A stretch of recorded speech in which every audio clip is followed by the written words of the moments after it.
The flowers around the old stone forge will blossom at their will when the sun comes out to warm them from behind the verdant hill.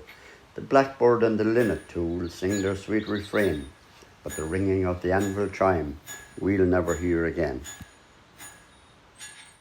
The blacksmith's trade is as old as iron itself. In ancient times, blacksmiths were thought to have the power to impart blessings or curses as the mood took them. Now the blacksmith made his own tools, and as well as that he made tools for all his neighbours, whether you were the butcher, the baker, the candlestick maker, farmers, fishermen, all depended on the blacksmith. This made the forge the focal point of the community. Deals were done, disputes settled, conspiracies plotted, matches made within its walls. There's a story told of a farmer who needed a second horse to do a bit of work on the farm, and he went to the local blacksmith and he asked him, he said, "Do you know of anywhere there's a horse to sell?" And the blacksmith said, "How long is your mother dead now? It must be coming up on 2 years." And the farmer said, "It is that," he said, "and two along with it." He said, "It's 4, she's gone 4 years," he said, "God rest her." Well, he said, "I tell you now," said the blacksmith, he said, "there's a grand girl at the other end of the parish, and she's ready for marriage, and there's a fine draft mare going with her as part of her dowry." The farmer thought about it for a minute, and he said, "What's she like?" "Finest woman," said the blacksmith, "you ever laid eyes on," he said. He said, "I don't mean the woman," he said, "I'm talking about the mare." My own involvement with Ireland started in 1962, a month before my 15th birthday. Now, I went to work in the local foundry, or ironworks. There was no formal training as such. They just taught you enough that you'd be useful to them and no more.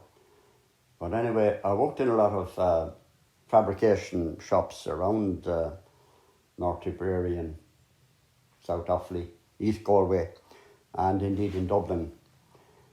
But at that time, there was a blacksmith in every workshop.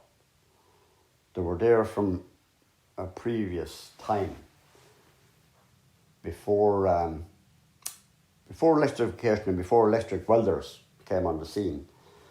When the electric welder came on the scene, that type of work was referred to as the new work. But the blacksmith lingered on and walked out their lives, but when they retired or died and the fire went out, you knew it was never going to be lit again. But I picked up bits of the trades from the old blacksmiths, and I always had an interest. I was fascinated at the way iron could be formed into various shapes when it was heated. A bit like the plasticine we played with, I suppose, going to school. But I was always drawn to that. Now, later in life, I did welding courses and went on to advanced welding and worked in various places around the world. But was always drawn back to the anvil. Always had a fascination for it. And now I'm retired. That's all I do. And I'm enjoying it.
Darkened now the ember glow, and hushed the bellows roar.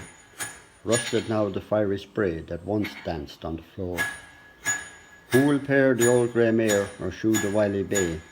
The blacksmith's gone to take his rest in his bed of stone and clay.